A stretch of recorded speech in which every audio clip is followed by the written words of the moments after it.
નમસ્કાર. ચાલો આજે આપણે છે ને એક મસ્ત ટાઈમ ટ્રાવેલ કરીએ. એક એવી સફર પર નીકળીએ જે આપણને હજારો વર્ષ પાછળ લઈ જશે. એ જમાનામાં જ્યારે લોકો ભગવાનને કેવી રીતે યાદ કરતા હતા, કેવી રીતે પ્રાર્થના કરતા હતા. અને આપણી આ સફરનું નામ છે સમર્ચનમ, જેનો મતલબ થાય છે એકદમ દિલથી, શ્રદ્ધાથી કરેલી પૂજા. પણ આ સફર શરૂ કરીએ એ પહેલાં મારે એક સવાલ પૂછવો છે. આપણે બધા મંદિરે જઈએ છીએ, હાથ જોડીએ છીએ, અને હા, પરીક્ષા આવે ત્યારે તો ભગવાન જબરદસ્ત યાદ આવે, ખરું ને? પણ ક્યારે શાંતિથી વિચાર્યું છે કે આપણે આવું શા માટે કરીએ છીએ? આ પ્રાર્થના પાછળનો અસલી મતલબ શું છે?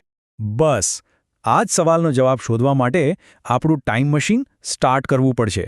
તો ચાલો સીધા જ પહોંચી જઈએ વેદોના સમયમાં અને જોઈએ કે એ લોકોની પ્રાર્થનામાં એવી તો કઈ ખાસ વાત છુપાયેલી હતી.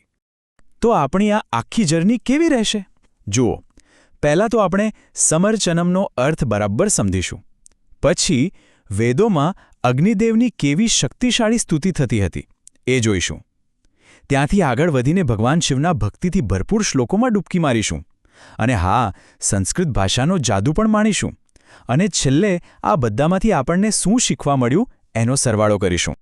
ઓકે, તો ચાલો શરૂઆત કરીએ આપણા પહેલા સ્ટેપથી. સમર્ચનમ આ શબ્દનો એકદમ સીધો અને સરળ અર્થ છે સારી રીતે પૂજા કરવી. પણ આ કોઈ એવી તેવી પૂજા નથી હો. આ તો એકદમ મન અને દિલથી કરવામાં આવતી આરાધના છે.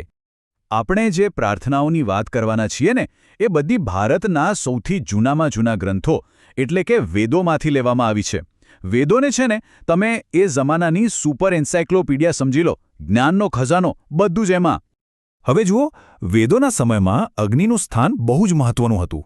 મતલબ એ ખાલી આગ નહોતી, પણ દેવો અને માણસો વચ્ચેની એક પવિત્ર કડી હતા, એક લિંક.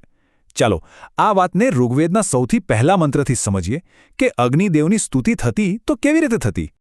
આ એ જ મંત્ર છે જેનાથી આપણા સૌથી જૂના વેદ ઋગ્વેદની શરૂઆત થાય છે. આ શ્લોકમાં એક ઋષિ અગ્નિદેવને પ્રણામ કરી રહ્યા છે. પણ મજાની વાત એ છે કે અહીં અગ્નિદેવને ઘણા બધા અલગ અલગ રોલમાં જોવામાં આવ્યા છે. કયા કયા રોલ? ચાલો જોઈએ. અહીંયા જે વાત સમજવા જેવી છે ને એ છે કે અગ્નિદેવને કેટલા બધા રોલ આપ્યા છે. વિચાર તો કરો, એ યજ્ઞના ચીફ પ્રીસ્ટ એટલે કે મુખ્ય પુરોહિત છે, દિવ્ય પ્રકાશ ફેલાવનારા દેવ છે, દેવોને યજ્ઞમાં આમંત્રણ આપનારા હોસ્ટ છે, અને તો આપણને સમૃદ્ધિરૂપી રત્નો આપનારા પણ એ જ છે. મતલબ દેવતા એક પણ કામ કેટલા બધા. તો મૂળ વાત શું થઈ? અગ્નિદેવ એ દેવો અને માણસો વચ્ચેના એક ડિવાઇન મેસેન્જર હતા. જાણે કે એ જમાનાના સુપરફાસ્ટ કુરિયર બોય. આપણે યજ્ઞમાં જે કંઈ પણ અર્પણ કરીએ એ બધું જ અગ્નિદેવ સીધું દેવતાઓ સુધી પહોંચાડી દેતા. એટલે જ તો એમનું સ્ટેટસ આટલું હાઈ હતું. ચાલો હવે ટાઈમ મશીનમાં થોડા આગળ વધીએ, વૈદિક કાળથી આગળ. હવે જે શ્લોકો આવશે ને એ થોડા અલગ છે. એમાં યજ્ઞ કરતાં વધારે પર્સનલ ભક્તિ છે. અહીં આપણે ભગવાન શિવના કલ્યાણકારી સ્વરૂપને વંદન કરીશું. આપણે જેમના ગુણગાન ગાવાના છીએ એ મહાદેવનું સ્વરૂપ જુઓ, જે કલ્યાણ કરે છે, જે સુખ આપે છે, એવા દેવાધિદેવ, એમના જ ભક્તિભાવમાં આપણે હવે ડૂબવાના છીએ. હવે આ શ્લોક પર ધ્યાન આપજો. એમાં એક શબ્દ વારંવાર આવે છે, નમઃ. આ શબ્દ નમ્રતા અને સમર્પણ બતાવે છે. અહીં ભગવાન શિવના અલગ અલગ નામ લઈને એમના દરેક ગુણને, દરેક સ્વરૂપને નમન કરવામાં આવ્યું છે. અને જુઓ, દરેક નામ પાછળ એક ઊંડો અર્થ છે. શંભવાય એટલે કે જે કલ્યાણને જન્મ આપે છે. મયો ભવાય એટલે કે જેમનામાંથી સુખ જન્મે છે.